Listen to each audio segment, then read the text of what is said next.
ఏత్వేద ఏత్వేదభ్యసూయంతో నాను తిష్టంతి మే మతం సర్వజ్ఞాన విమూఢాస్తాన్ విద్ధి నష్టాన చేతసః.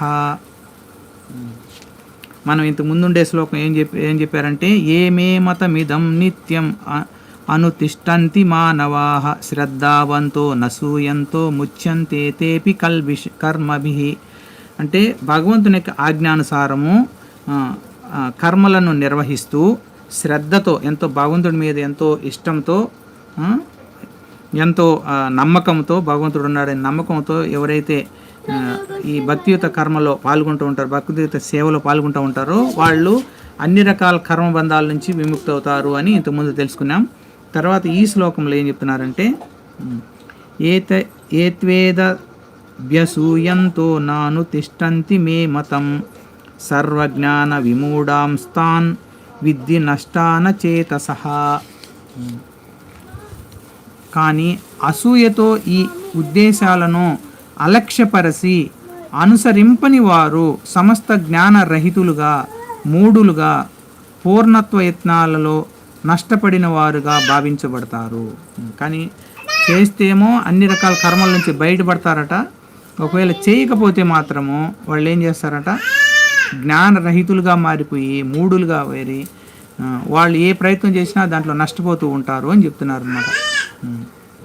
ఎందుకంటే ఈ సర్వము కూడా కృష్ణ భగవాను యొక్క ఆదేశంలోనే ఉండదు. ఎవరైనా కానీ మనము, మన తల్లిదండ్రులు ఎవరైనా సరే మనం చెప్తే వినకుండా ఉంటే ఇబ్బంది మనమే ఎదుర్కోవాల్సి వస్తుంది కదా. ఆ విధంగా కృష్ణ భక్తి భావనాయుతుడు కాకపోవడంలోని దోషము ఇక్కడ స్పష్టంగా చెప్తా ఉండదు. అంటే మనం కృష్ణ భక్తి భావంలో రాకపోతే ఎంత ఇబ్బంది అనేది కూడా తెలుస్తూ ఉంది అనమాట. ఇక్కడ పరమాధికారి ఆజ్ఞ పట్ల చూపే విధేయతకు శిక్ష ఉన్నట్లే భగవదాజ్ఞ పట్ల విధేయత కూడా తప్పకుండా శిక్ష ఉంటుంది.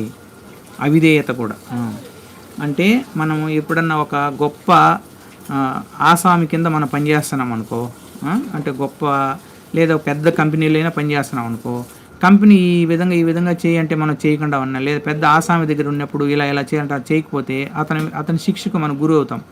అదేవిధంగా భగవంతుడు యొక్క ఈ సృష్టి అంతా భగవంతుడు నడిపిస్తూ ఉన్నాడు కాబట్టి ఆయన ఆజ్ఞకు కానీ చేయకుండా మనం ఆయన వ్యతిరేకించినట్లయితే దానికి ఏం చెప్తాదంట, జ్ఞానరహితులుగా మారిపోతారట, మూఢులుగా మారిపోతారట, ఏ ప్రయత్నం చేసినా దాంట్లో సక్సెస్ఫుల్ కాలేకపోతారట. ఇప్పుడు కృష్ణ భక్తి భావంలోకి రాలేకపోయినప్పుడు పరబ్రహ్మము పరమాత్ముడు భగవంతుని గురించి జ్ఞానహీనుడై ఉంటాడు. అందుకే జీవన పూర్ణత్వం గురించి అతనికి ఆశ ఉండదు. అంటే ఇక్కడ ప్రయత్నాలు వ్యర్థం అవుతాయి అని అంటే సృష్టిలో ఎంతోమంది అసలు భగవంతు దగ్గరికి రాకుండా కూడా కోటీశ్వరులు ఉన్నారు. అంటే దాని గురించి ఇక్కడ ఈ విషయం ఏమిటంటే భగవంతుడు వైపు నడచడమే అన్నిటికంటే గొప్పదనమాట. అది భగవంతుడి వైపు రాలేకపోతే మొత్తం ఎంత ఉన్నా కూడా అది వేస్ట్గానే అవుతుంది అనమాట. దానికి మనకు ఈయన ఎవరు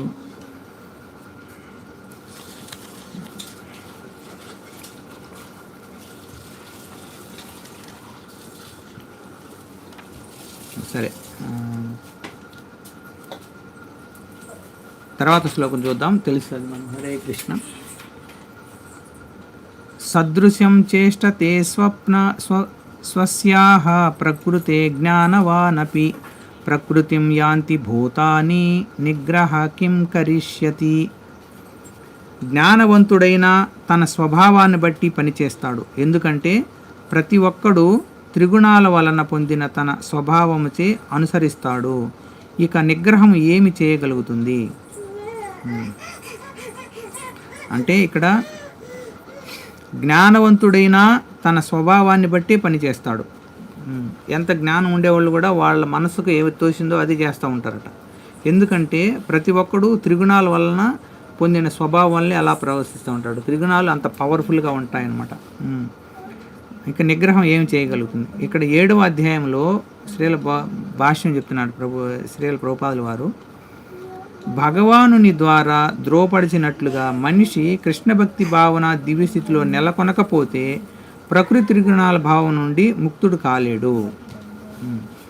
యాక్చువల్గా ఇక్కడ ఇంతకు ముందుగా చెప్పినాం కదా, భగవంతుడు ఆజ్ఞ లేకుండా ఉన్నప్పుడు అయితే వేరే ఇబ్బంది పడతారు అని.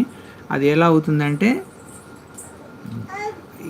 రెండు మార్గాలు ఉంటాయి. ఒకటి భగవంతుని యొక్క సైనికుడిగా ఉండడము, ఇంకొకటి దుర్గా యొక్క సైనికుడిగా ఉండడం. దుర్గా సైనికుడు ఎలా ఉంటాడంటే భగవంతుని భక్తుల మీద యుద్ధం ప్రకటించుంటారంట వాళ్ళు. భగవంతుడు సైనికులు అంటే మాయ మీద యుద్ధం ప్రకటించుంటారంట. మనం భగవంతుడి వైపు సైనికుడిగా ఉంటామా, మాయ వైపు సైనికుడు రెండు ఆయన కంట్రోల్లో ఉండేదేమో. మన భగవంతుడి వైపు ఉంటే భగవంతుడి వైపు ఉన్నప్పుడైతే మనకు మన జీవితానికి సార్థకత్వం ఉంటుంది. అందుకే చాలామంది ఆ పదాలంటేనే వాళ్ళకి ఏదో గొప్ప లేదో ఏందోలే సార్థకత అన్నీ ఏంది అనిపిస్తూ ఉంటుంది అనమాట. కావులుగా అంటే ఎప్పుడైతే మనం ఈ శరీరంలోంచి బయట పడతామో అప్పుడు మనకు అరే అయ్యి ఇట్లా చేసింటే బాగుండు, అట్లా చేసింటే బాగుండు అనిపిస్తుంది. కానీ ఇప్పుడు మనకు అట్లా అనిపించదట. మరి భగవంతుడి యొక్క సైనికుడిగా ఉంటే ఉపయోగం ఏంటంటే ఏం చెప్తారంటే, ఇప్పుడు మాయకు చిక్కమంట. ఉదాహరణకు చేపలు వల వేసేవాడు ఉంటాడు అనుకో, చేపలు వల వేస్తాడు కదా పట్టేదానికి. వల వేసినప్పుడు వాడి కాళ్ళకాడ ఉండి చేపలు పడవంట. వాటి టిసిరేస్తాడు కదా వల, దూరంగా ఉండే చేపలన్నీ పడతాయి కానీ అతని కాళ్ళకాడ ఉండే చేపలు పడవంట వలలో. అదేవిధంగా భగవంతుడి పాదాల దగ్గర ఆశ్రయించి ఉంటే వాళ్ళు మాయ నుంచి బయటపడగలుగుతారు అని అంటున్నారు అనమాట. అందుకే లౌకిక స్థాయిలో మహోన్నత విద్యావంతుడైన వ్యక్తినైనా కేవలము సిద్ధాంతపరమైన జ్ఞానం ద్వారా లేదా ఆత్మను దేహం నుండి వేరు చేయబడే ద్వారా మాయాబంధం నుండి బయటపడడం అసాధ్యము. కాబట్టి ఓన్లీ జ్ఞానం అంతా తెలుసుకుంటూ ఉన్నంత మాత్రాన అది ఇబ్బంది, అంత వాళ్ళకు మాయ నుంచి బయటపడలేరు. జ్ఞానం నుంచి తెలుసుకోవడం అంటే అది చక్కెర తీగ ఉంటుంది అనుకుంటానే ఉండడం అనమాట. నోట్లో వేసుకుంటే కానీ దాని విషయం తెలియదు. విజ్ఞానంలో ఎంతో పురోగతి చెందినవారుగా బయటకు ప్రదర్శించిన లోపల లేదా ఏకాంతంగా దాటరానటువంటి ప్రకృతి గుణాలు పూర్తిగా ఆధీనులై ఉండే నామమాత్ర ఆధ్యాత్మికవాదులు ఎంతోమంది ఉన్నారు. చదువులో మనిషి గొప్ప పండితుడిగా దీర్ఘకాల ప్రకృతి సాంగత్యం కారణంగా బంధంలో ఉంటాడు. అతడు భౌతిక అస్తిత్వం దృష్ట్యా విహిత కర్మల్లో నెలకొనినప్పటికీ కృష్ణభక్తి భావన అతని భగవద్భక్తికి తోడ్పడుతుంది. అతడు భౌతిక అస్తిత్వం దృష్ట్యా హితకర్మలలో నెలకొనినప్పటికీ కృష్ణభక్తి భావన అతని భవబంధముక్తికి తోడ్పడుతుంది. ఇక్కడ ఏం చెప్తున్నారంటే,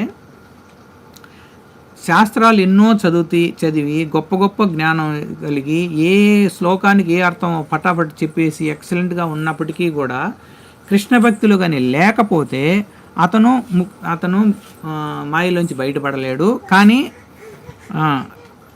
నిత్యము కృష్ణభక్తిలో కానీ ఉన్నట్లయితే అతనికి ఒకవేళ భౌతిక విషయాల పట్ల ఆసక్తి ఉన్నప్పటికీ క్రమంగా అతను దాంట్లోంచి బయటపడతాడు అని చెప్తున్నారు అనమాట. అందుకే పూర్తిగా కృష్ణభక్తి భావనాయుతుడు కానిదే అతడు విద్యుక్త ధర్మాలను విడిచిపెట్టకూడదు. అందువల్ల మనం ఈ రోజు తింటా ఉండేది. అందువల్ల పూర్తిగా సంపూర్ణమైనటువంటి కృష్ణభక్తి భావనలు పరిపూర్ణత వచ్చేంత వరకు భగవంతుని యొక్క మార్గాన్ని వదలకూడదు అనమాట. మరి తర్వాత వదలొచ్చా అంటే అది ఎట్లా అవుతుందంటే వాళ్ళు జీవన్ముక్తులు అవుతారు. మనం వాళ్ళతో పోల్చగలేము. అంటే వాళ్ళు ఉన్నా కూడా శరీరంలో అలా ఉంటారు. ఒక ఆమెకి చాలా మంచి భక్తురాలు, ఎక్సలెంట్గా అలంకరణ చేస్తుంది, బాగా పాటలు కీర్తనలు చేస్తుంది, లెక్చర్లు కూడా బాగా ఇస్తుంది. అంత మంచి భక్తురాలు అన్నమాట ఆమె. సడన్గా ఏమైందంటే వాళ్ళ భార్యాభర్తలు ఇద్దరు కూడా మంచి భక్తులైతే ఆమెకంటే క్యాన్సర్ అనేది చెప్పేశారట. క్యాన్సర్ చెప్పేసినాక ఏం చెప్పారంటే 15 రోజుల కంటే ఎక్కువ బతకవన్నారంట. కనుక్కోలే లోపల ఉండే క్యాన్సర్ అనే విషయాన్ని. 15 రోజుల కంటే ఎక్కువ ఉంటే ఆమె మహా ఆనందంగా నవ్వుతుందంట. ఎందుకంటే పరీక్షిత్ మహారాజుకి 7 రోజులు టైం ఇచ్చినారు, ఆయన ముక్తి పొందినాడు. నాకు 15 రోజులు ఉండదు. మిగిలిన వాళ్ళందరూ బాధపడుతున్నారు. చూడు మన అమ్మిడితే ఎన్ని రోజులు ఉండింది, ఇప్పుడు ఆమె శరీరం వదిలేసి వెళ్ళిపోతుంది అని అంటే, మామూలుగా అయితే కొంతమందికి నీళ్ళ కింద దుమ్ము లేసిపోతూ ఉంటుంది. 10 రోజుల్లో ఉండేది నువ్వు అంటే ఎన్ని పగులు మాపులు అసలు నిద్ర కూడా ఏం చేయాలో ఏం రాయాలని అనేసి ఆమె ఆనందంగా అంటే ఆమెకు ట్రీట్మెంట్ ఇచ్చే డాక్టర్ కూడా బాధపడుతున్నాడంట. ఆమె మాత్రం ఆనందంగానే ఉందట. అమ్మ భద్రం చిన్నగా నువ్వు మూయిలా ఓపెన్ చేసి. హరే కృష్ణ. శ్రీ శ్రీ శ్రీ రాధా గోవింద్కి జై.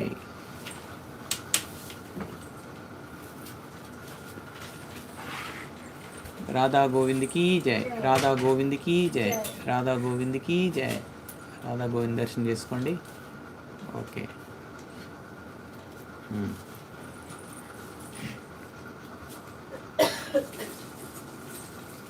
తర్వాత ఏం జరిగిందంటే ఇక్కడ అదే పరమ భక్తుల గురించి చెప్తా ఉండారన్నమాట ఇక్కడ.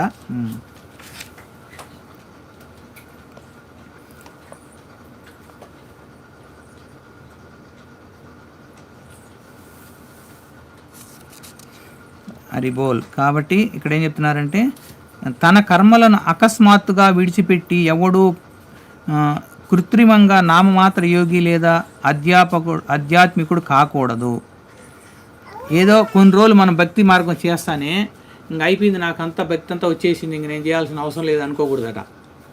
నాకంతా తెలుసు, ఇంక అవసరం లేదు, చేయాల్సిన అవసరం లేదు అనుకోకూడదట. అతడు తన స్థితిలోనే ఉండి ఉన్నతమైనటువంటి శిక్షణలో కృష్ణ భక్తి భావన పొందడానికి ప్రయత్నించడమే ఉత్తమము.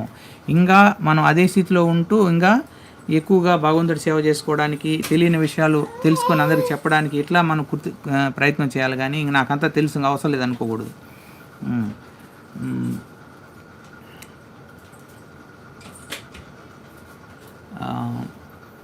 ఏంటంటే